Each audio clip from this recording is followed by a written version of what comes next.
Historia de la legislación de alimentos en Colombia. Ingeniero Byron Rafael Cristancho Blanco. En memoria de mi abuelo Matías Blanco. Reseña histórica. ¿Sabes cómo nace nuestra legislación alimentaria en Colombia? ¿Conoces su trayectoria? ¿Sabes cómo ha avanzado? ¿En la actualidad cómo va? La idea de este documento es aproximarse a resolver estas preguntas, ya que como profesionales que trabajamos con alimentos debemos conocer el pasado, apreciar el presente y prepararnos para el futuro. 1. El modelo higienista, 1886-1947. El primer período se ha denominado el modelo higienista con base en la conceptualización de salud e enfermedad que maneja el Estado colombiano en esta época, la cual se refiere fundamentalmente a la enfermedad como una consecuencia de la exposición a unas condiciones ambientales inadecuadas que pueden ser corregidas por medidas higiénicas. Con el surgimiento de la teoría microbiana a finales del siglo XIX, y el descubrimiento del papel de un agente externo en la producción de la enfermedad, esta concepción se fortalece, al vincular la acción del agente externo con unas condiciones ambientales específicas, concepción unicausal, permitiendo, por tanto, una mayor racionalidad en la utilización de las medidas higiénicas. El inicio de este período higienista puede demarcarse con la promulgación de la Constitución de 1886, en la cual se manifiesta la intención del Estado de asumir el problema de la salud. El final del período está definido por la creación del Ministerio de Higiene en el año 1946. Venez, venez danser, un sourire bien vite, et vous accepterez. 1. Los primeros intentos de organización sanitaria nacional. La Constitución de 1886 establece un nuevo marco jurídico de carácter centralista, que va a servir de fundamento, entre otras cosas, para la organización de la salubridad pública como una función del Estado. Como consecuencia de lo anterior se promulga la Ley 30 de 1886, por la cual se crea la Junta Central de Higiene, definiéndose por primera vez una estructura estatal encargada de los problemas de salud de la población. La Junta Central de Higiene se ocupó de las enfermedades epidémicas, de saneamiento ambiental y, en particular, de lo relacionado con el control de los puertos dentro de las orientaciones de las convenciones sanitarias internacionales y de las presiones del mercado internacional. El intento por organizar la salud pública a nivel nacional se vio obstaculizado por la debilidad de un Estado dotado de precarios instrumentos financieros e institucionales, y por la realidad de un país fragmentado económica y geográficamente. Solo a partir del gobierno del general Rafael Reyes, 1904-1910, se crean las condiciones iniciales para el desarrollo del país en el sentido capitalista. El café se consolida como el principal producto nacional de exportación y como elemento central del desarrollo económico de Colombia.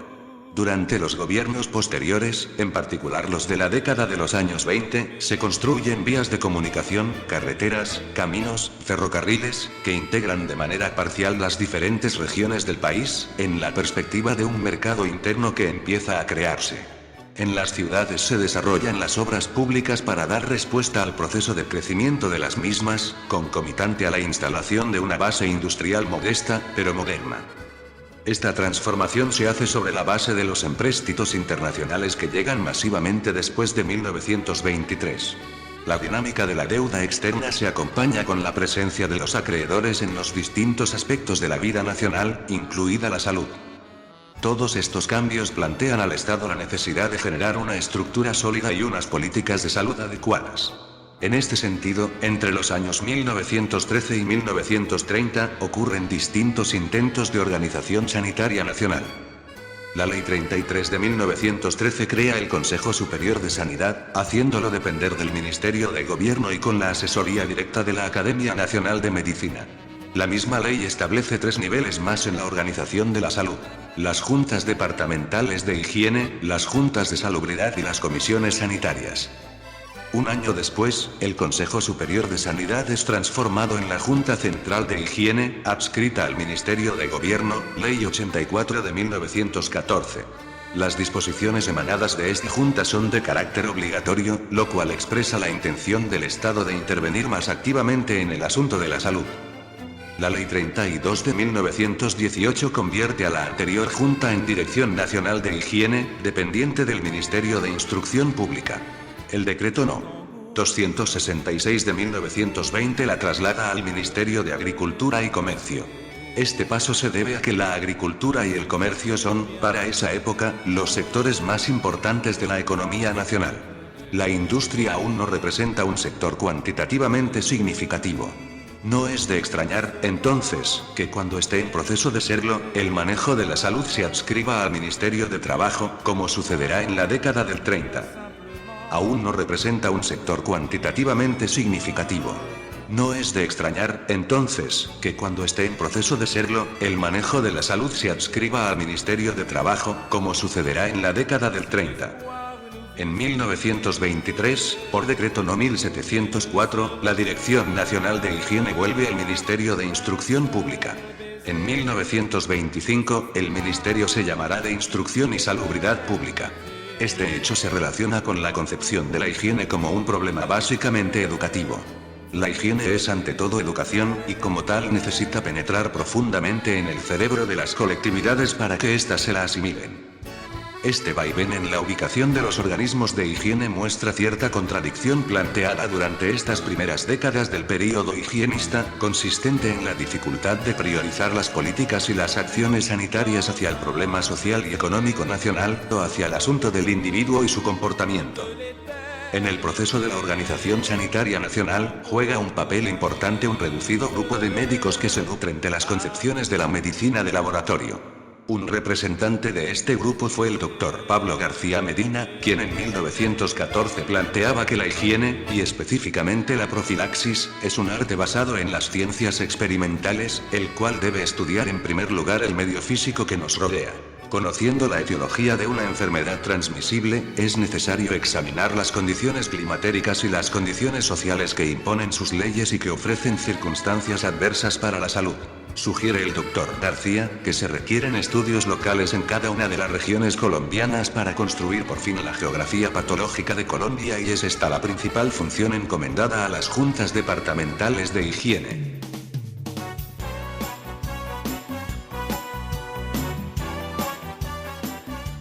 Ya desde 1987, en una conferencia presentada a la Academia Nacional de Medicina de Colombia, Pablo García Medina planteaba como asunto de la mayor trascendencia la relación de la microbiología con la cuestión social, insistiendo en que los individuos debilitados y colocados en malas condiciones higiénicas pierden su inmunidad natural y se convierten en peligro para los que los rodean, porque pueden transmitir un germen más virulento que el que recibieron.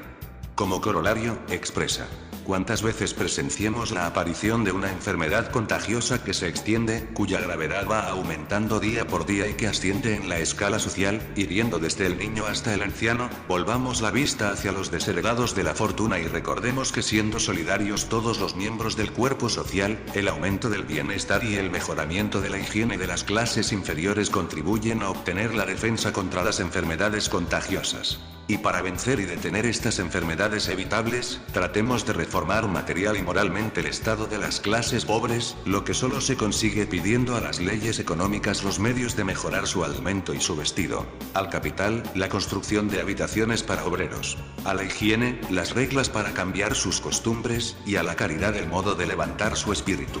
Labor tan grande parece desigual a las fuerzas de la nación entera, pero que no es irrealizable si se considera que son los jóvenes, es decir, las fuerzas vivas de un pueblo, y los niños, es decir, las generaciones del porvenir, los que sufren el rigor del castigo que la higiene impone a la sociedad que infringe sus leyes.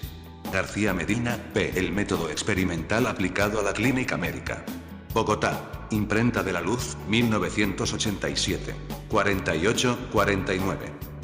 Como puede verse, estos conceptos expuestos por el Dr. García Medina están influidos por las concepciones etiopatológicas, así como por los desarrollos conceptuales que sobre la higiene se han venido dando, ligados a las políticas sanitarias internacionales que en ese momento comienzan a ser controladas, al menos en el continente americano, por los Estados Unidos. Bajo la orientación del Dr. García Medina, la Dirección Nacional de Higiene adelanta campañas sanitarias, dentro de las cuales se destaca, por sus rasgos en lo que va a ser la cooperación en materia de salud entre Colombia y las agencias públicas y privadas de los Estados Unidos, la campaña contra la uncilariasis, iniciada en 1919. Por estos años se producen diversos hechos que van a permitir una mejor acción de los organismos responsables de la salud. En 1926 se adquiere el laboratorio Samper y Martínez para el servicio de la higiene pública, y en ese mismo año se construye el Palacio de Higiene. En 1927 se crea, por la Ley 11, la Escuela de Farmacia, como dependencia de la Facultad de Medicina de Bogotá.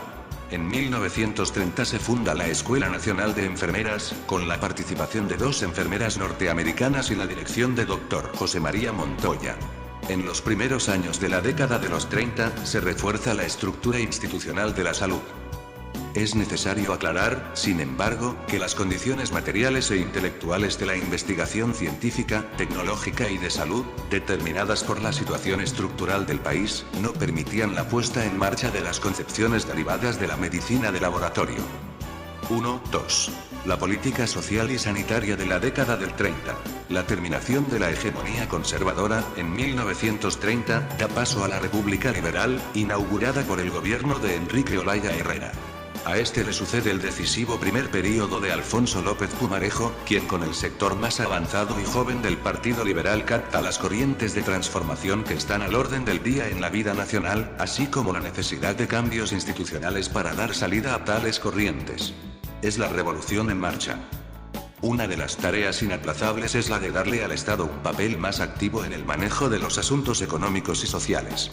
El Estado ya no es solo el guardián de la propiedad privada, sino que se convierte en el mediador entre los intereses privados y sociales, entre las clases sociales que necesariamente entran en conflicto en las sociedades modernas. Al mismo tiempo se plantea que el Estado debe actuar frente a la propiedad, la cual debe, asimismo, cumplir una función social. Las profesiones, a su turno, cumplen una función social. Dentro de estas concepciones el gobierno se torna activo en diversas materias políticas y sociales. Esto se expresa en el Acto Legislativo Reformatorio de la Constitución Nacional, de agosto de 1936. Tal como resalta Alberto Vasco, refiriéndose al trabajo de Álvaro Tirado sobre dicha reforma, en el siglo XIX era difícil hablar de un Estado homogéneo y consolidado, a pesar de tener una Constitución, la del 86, bastante prolija y aparentemente consistente. Solo hasta el año 36 puede hablarse de un cuerpo constitucional que da forma y coherencia a un proyecto concreto de Estado para Colombia. A diferencia de la Constitución de 1886, la reforma de 1936 habla explícitamente de la asistencia pública. La asistencia pública es función del Estado. Se deberá prestar a quienes, careciendo de medios de subsistencia y de derecho para exigirla de otras personas, estén físicamente incapacitados para trabajar. Y además plantea que el trabajo es una obligación social y gozará de la especial protección del Estado. De igual manera, se afirma que el gobierno asume el control de las instituciones de utilidad común. La salud, como la educación, será capítulo prioritario de este gobierno liberal. Ya desde el gobierno anterior se había planteado que la salud es un deber del Estado y la base del progreso nacional.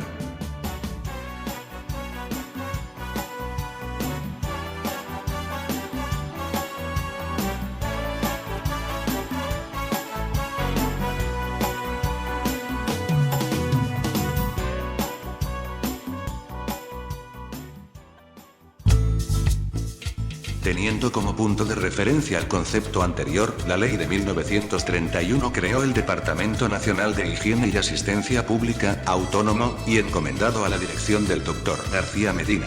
Este departamento pasa, en ese mismo año, a ser una dependencia de la Presidencia de la República por considerarse inconstitucional su carácter autónomo, Decreto 1828 de 1931, para, finalmente, convertirse en Departamento Administrativo del Ministerio de Gobierno, Decreto 189 de 1934. En la óptica de introducir elementos técnicos en el manejo de la salud, se crean los cargos de director técnico, subdirector técnico y administrador general. Antes de comenzar su primer mandato, el presidente López Pumarejo había acudido a la Academia Nacional de Medicina para que le indicara la manera como pudiera mejorarse la organización de la higiene y la asistencia pública en Colombia, con el fin de cumplir con el compromiso, adquirido durante su campaña, de someter los grandes problemas nacionales al estudio de todos los colombianos que puedan emitir opinión sobre ellos. La Academia crea 11 comisiones para estudiar los siguientes problemas: lepra, tuberculosis, protección infantil y de maternidad, enfermedades venéreas, enfermedades tropicales e higiene rural, epidemiología y profilaxis, asistencia social y organización hospitalaria, cáncer, alcoholismo y toxicomanías, enseñanza de la higiene y bromatología, estudio de conjunto, académicos honorarios. La Academia, además, da una serie de recomendaciones sobre organización administrativa basadas en un ministerio o departamento autónomo, sobre presupuesto, sobre campañas sanitarias contra las principales enfermedades y de protección a la infancia y sobre educación médica, carreras de higienista, inspector de salud y administrador de higiene. Lo interesante de este proceso es que muchas de las recomendaciones intentaron aplicarse a través de distintos programas, como el de los centros mixtos de salud, orientados hacia los trabajadores y financiados en forma tripartita por entidades privadas, United Fruit Company, Ferrocarril del Magdalena y propietarios de fincas, el departamento y la nación, para el caso de la zona bananera, por ejemplo. Una expresión de la relación social política de salud planteada por el gobierno de la Revolución en Marcha. A pesar de las recomendaciones de la Academia, aún no se establece el Ministerio de Salud. En 1938 se crea por la Ley 96 el Ministerio de Trabajo, Higiene y Previsión Social, bajo el planteamiento de que se trata de una organización transitoria para ser mejorada. 38, quedaba establecida, pues, la necesidad de un ente autónomo y específico para el manejo de la salud, pero, para esto, habrá que esperar hasta 1946. 1.3. Consolidación del modelo higienista norteamericano en Colombia. En la década del 40, con el gobierno del Dr. Eduardo Santos se marca la llamada Gran Pausa en las regiones. Los enemigos de estas se coaligan, inscritos en los primeros aires de la Guerra Fría. La Segunda Guerra Mundial y la política del buen vecino de F.D. Roosevelt aseguran el contexto para ganar nueva influencia de los Estados Unidos en Latinoamérica. A este respecto, se establece un programa cooperativo entre el Instituto de Asuntos Interamericanos y las Naciones Americanas, inscribiéndolo dentro de las necesidades de defensa. Esta política encuentra un amplio eco en la Tercera Conferencia de Repúblicas Americanas reunida en Río de Janeiro en enero de 1942. Para el caso concreto de la salud, en dicho período se consolida el proceso de intervención norteamericana en la orientación de la toma de decisiones por medio de la creación del Servicio Cooperativo Interamericano de Salud Pública, SCISP, el cual, en rasgos generales, define los lineamientos técnicos para enfrentar los principales problemas del país. Este servicio se instaura, no solamente como consecuencia de esta política, sino, además, por la actitud de los gobiernos liberales de esta época, frente a las relaciones con los Estados Unidos. En septiembre de 1942, el gobierno colombiano pide participación en el programa de cooperación y, para tal efecto, el señor Nelson Rockefeller visita al país, en representación del coordinador de la Oficina de Relaciones Interamericanas. En un memorando, el ministro de Trabajo, Higiene y Seguridad Social plantea las prioridades: nutrición, paludismo, riqueciasis, bartonellosis.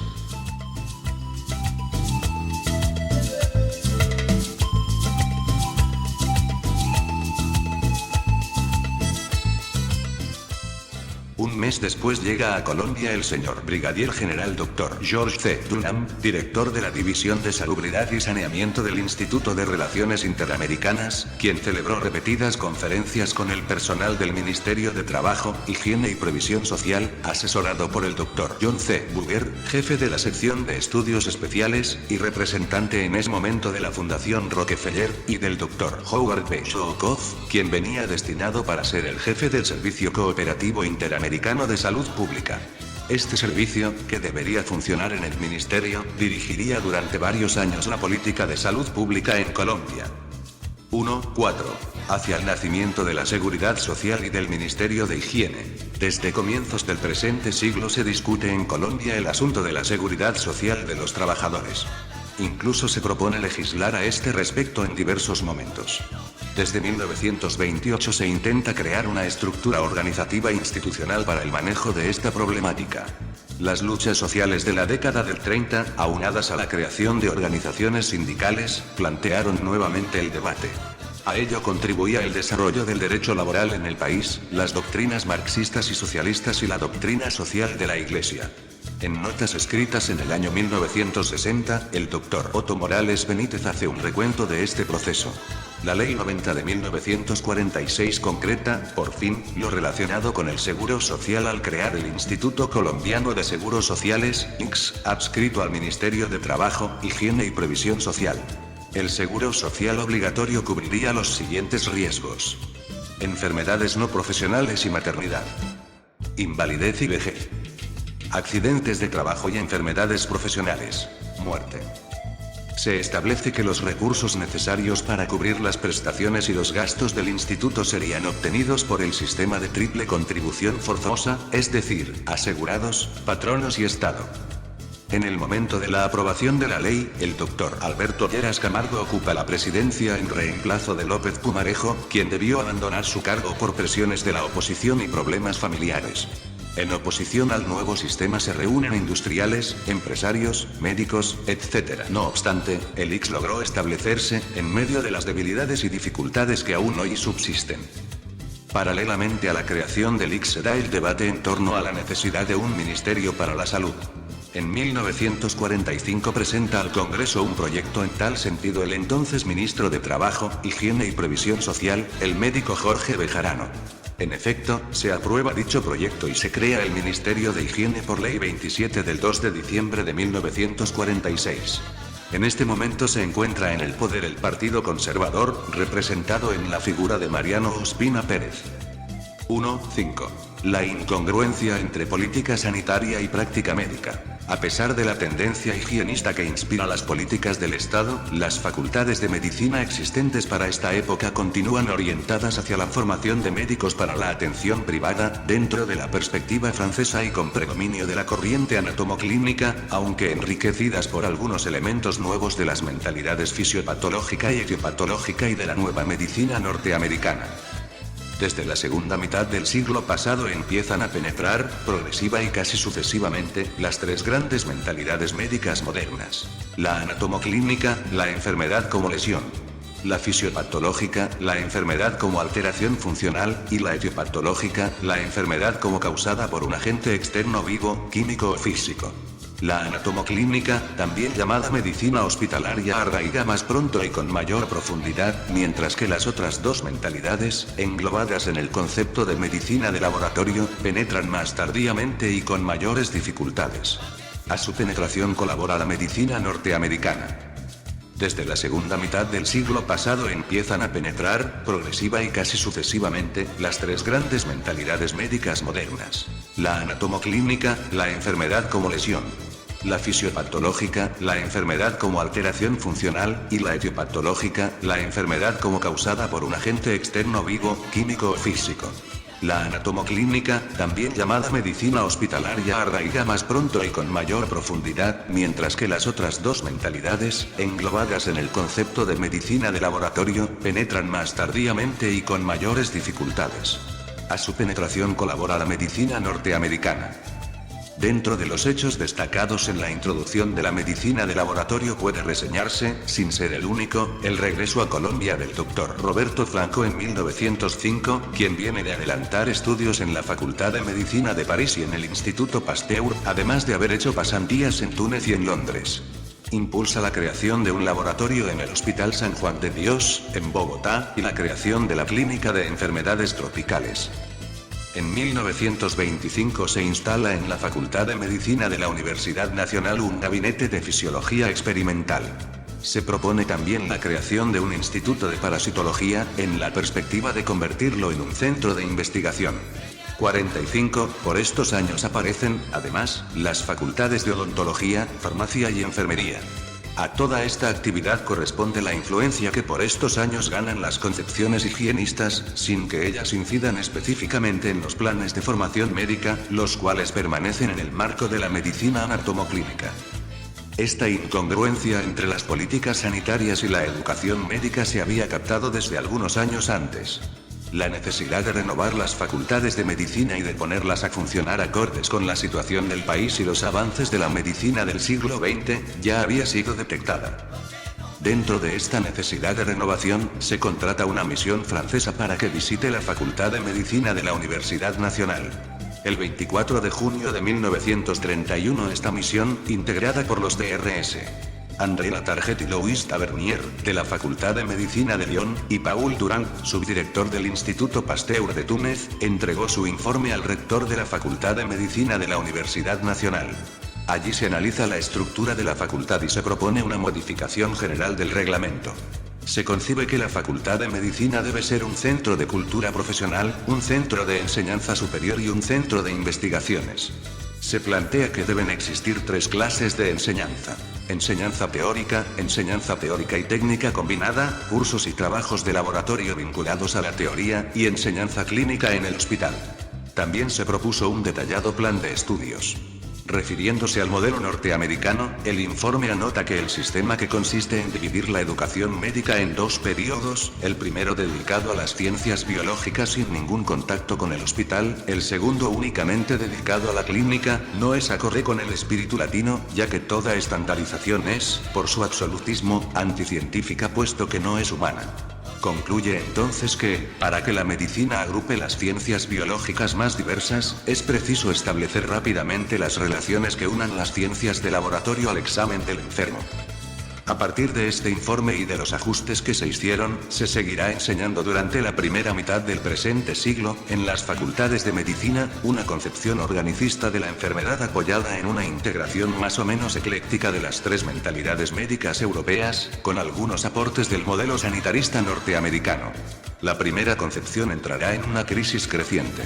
En 1939, con la reforma de la Facultad de Medicina de la Universidad Nacional, adelantada por Jorge Cavalier, se avanza en el sentido de superar la crisis. Sin embargo, será a partir de la visita de la misión médica norteamericana, en 1948, cuando se iniciará en serio el cambio de orientación hacia las concepciones estadounidenses.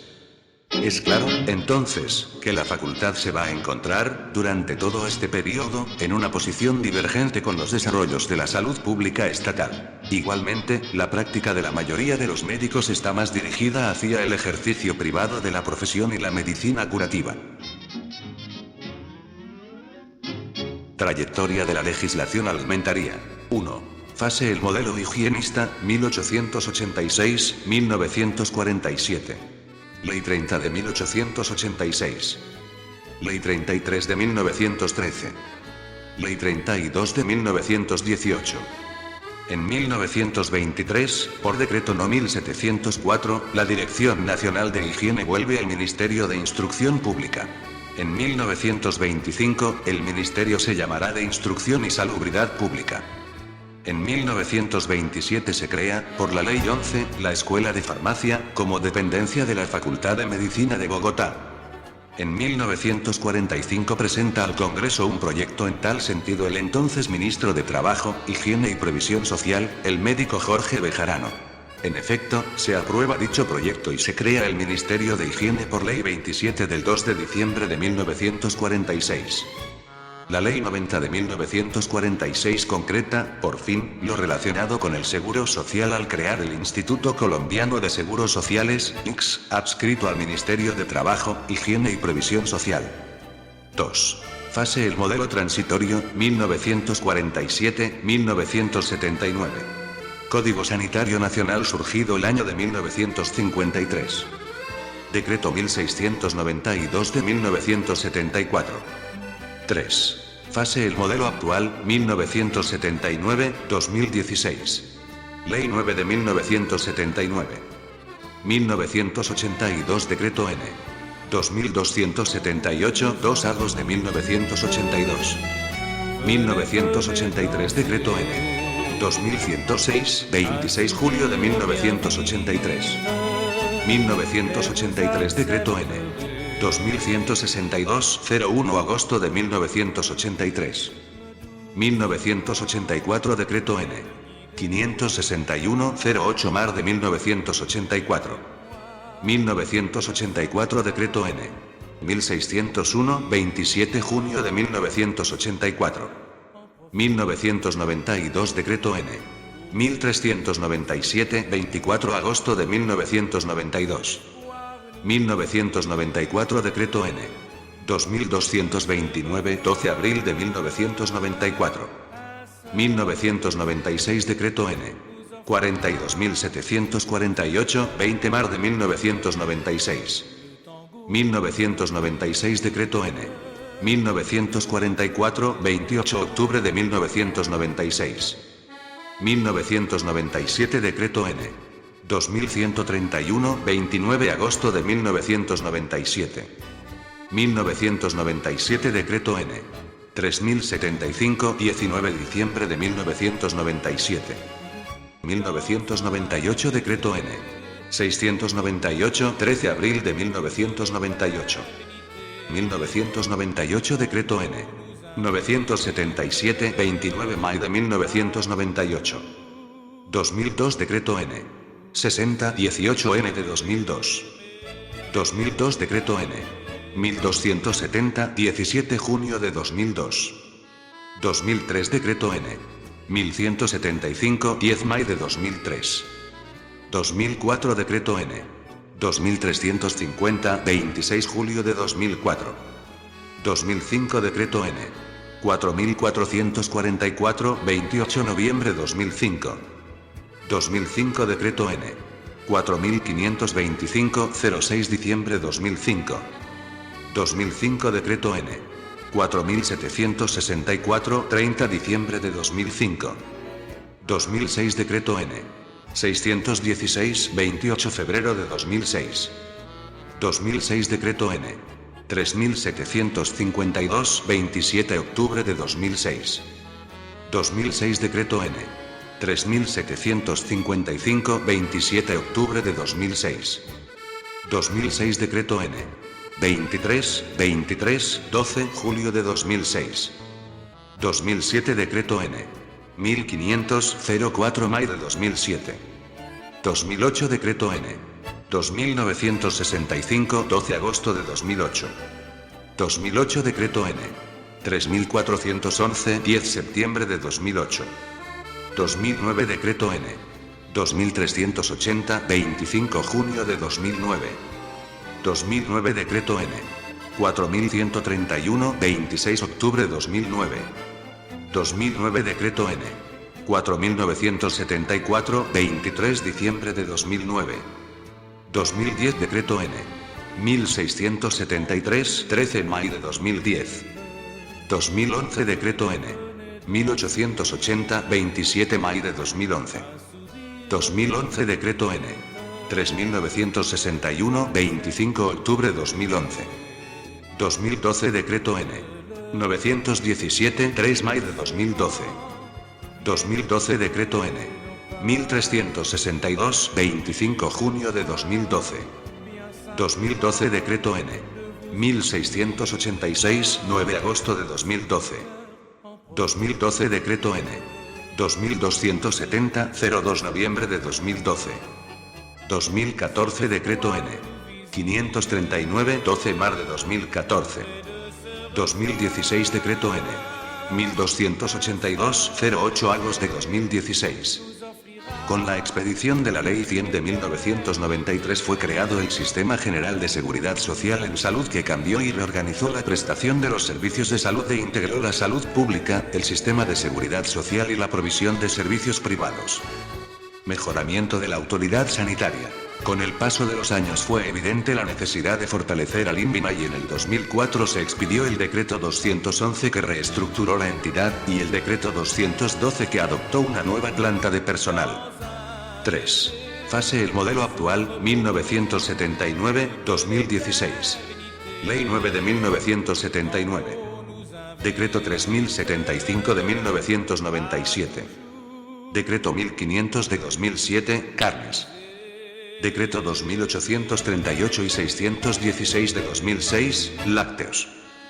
Decreto 561 de 1984, productos de la pesca y derivados. Decreto 1575 de 2007, SIST. Protección y control de la calidad de agua para consumo humano. Resolución 2115 de 2007, características calidad de agua. Resolución 5109 de 2005 y 288 de 2008, rotulado de productos. Resolución 779 de 2006, panela.